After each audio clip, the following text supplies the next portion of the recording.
Değerli vatandaşlarım, Kurban Bayramınızı en kalbi duygularımla tebrik ediyorum.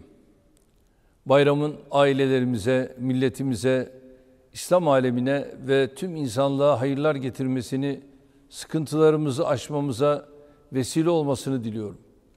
Birlik, beraberlik, kardeşlik, dostluk, dayanışma duygularının en üst düzeyde idrak edildiği bayram günlerini hep birlikte manasına uygun şekilde yaşayacağımıza inanıyorum.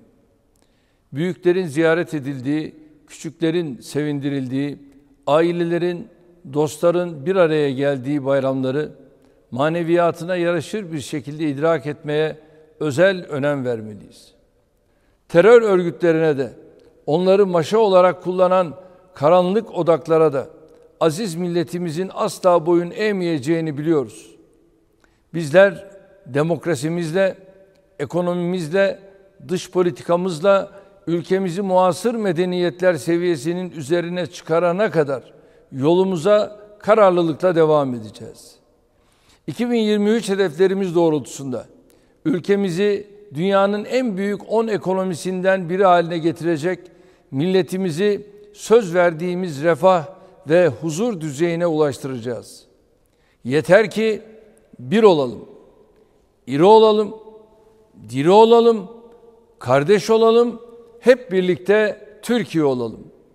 Bu vesileyle mübarek topraklarda hac farizasını yerine getiren kardeşlerimizin ibadetlerinin makbul olmasını Rabbimden niyaz ediyorum.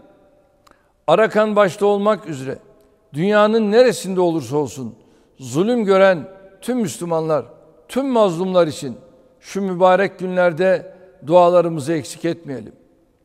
Bayram ziyaretleri ve sıla-i rahim vesilesiyle araçlarıyla yola çıkan veya yola çıkacak vatandaşlarımızdan trafik kurallarına uymalarını hasreten rica ediyorum.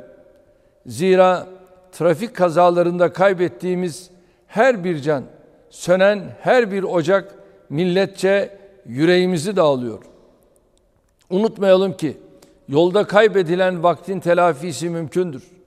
Ama yitip giden canların, çekilen acıların telafisi kesinlikle yoktur.